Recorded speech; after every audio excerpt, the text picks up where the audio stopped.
આવીને બધું ધોઈ નાખે. સરસના બીલીપત્ર ચડાવે, ભગવાનને ચંદનથી ત્રિપુંડ્ર કરે અને નવું ધોતિયું ચડાવે અને આરતી કરતો હોય. આરતી કરીને જરાક મંદિરની બહાર નીકળે ત્યાં સુધીમાં એક બીજો જણો આવી જાય ને મધનો શીશો ચડાવે.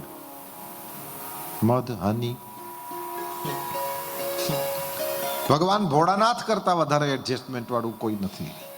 શિવજીએ લગભગ બધા સાથે એડજસ્ટમેન્ટ કરીને મને તમને બતાવી દીધું કે રહી શકાય છે આવી રીતે. ફરી એકવાર કહું, કાપી કૂટીને દુનિયાને આપણે આપણા જેવી કરી જ નહીં શકીએ. ભગવાન બેમાંથી એક જ વસ્તુ છે. અમે એકાદ બે દિવસ પહેલા જ વાત કરતા હતા. યા તો આગ્રહોમાં જીવો અને એકલા પડી જાઓ.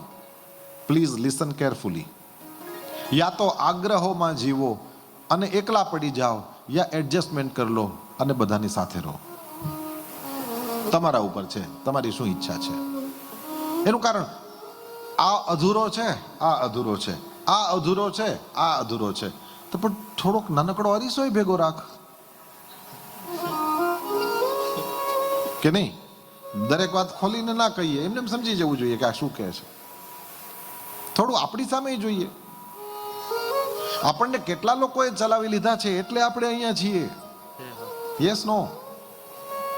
કેટલા બધા લોકોએ ઘરની અંદર આપણે સાવ નાના હતા ત્યારથી લઈને ટીચર્સની વાત કરો, ફ્રેન્ડ સર્કલની વાત કરો, કામ ધંધે જતા હો તો ત્યાંની વાત કરો, જે ઘરની અંદર રહેતા હોય ત્યાંની વાત કરો. અરે મારા ભગવાન, ક્યારેક ક્યારેક તો આપણા બાળકોએ આપણને ચલાવી લેતા હોય છે. ભગવાન ભોળાનાથ પાસેથી આ વસ્તુ શીખવા જેવી છે. યા તો આગ્રહોમાં જીવો, એકલા પડી જાઓ. સતી માતાએ આગ્રહ કર્યો.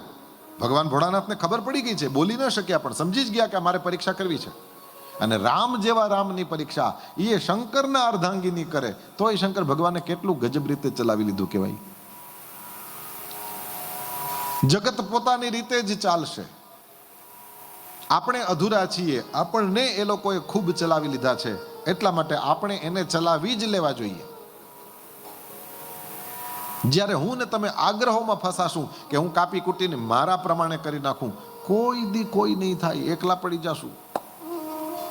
વન્સ અગેન, યા આગ્રહોમાં જીવો ને એકલા પડી જાઓ, યા એડજસ્ટમેન્ટ કરી લો ને બધાની સાથે રહો. બધું ના થાય. ભોળાનાથની પાસે શક્તિ છે અને show must go on.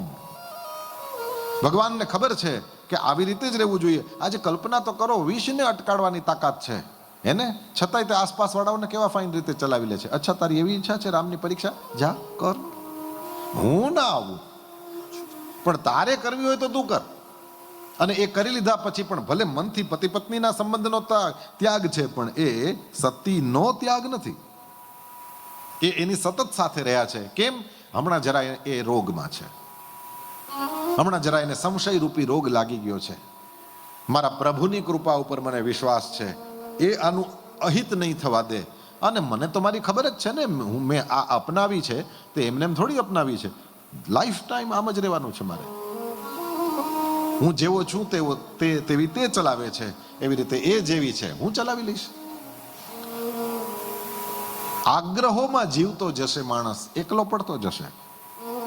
Ravan આવડી સોનાની લંકા, રાક્ષસોને જેણે ખુદે સોનાના ઘર આપ્યા, એકલો પડતો ગયો. તો તમે સરખી રીતે રામાયણની ઉપર નજર કરજો. કોઈની વાત જ નથી માનતો. પછી કેવું છે કે યા તો ડરને કારણે કાં લોભને કારણે લોકો તમારી આસપાસ રહે. પ્રેમ ના કરતા હોય. પ્રેમ કરે એ જરૂરી છે. 5 પૈસા મારી તમારી પાસે હોય ન હોય કંઈ બહુ લાંબો ફરક પડતો નથી. તમારી આસપાસના લોકો તમને પ્રેમ કરી શકે એવું આપણું વ્યક્તિત્વ બનાવવાની જવાબદારી આપણી જ છે, આપણી જ છે, આપણી જ છે. સામેવાળા બહુ એડજસ્ટમેન્ટ કરી લેતા હોય છે ત્યારે આપણે અહીંયા પહોંચ્યા હોઈએ છીએ. પણ એક અરીસો રહી જાય છે ને એમાં માણસ કાતર લઈને નીકળે. કાગળિયા કાપીને એનાથી તો આકૃતિઓ બનાવી શકાય. દુનિયા આવી રીતે ના ચાલે.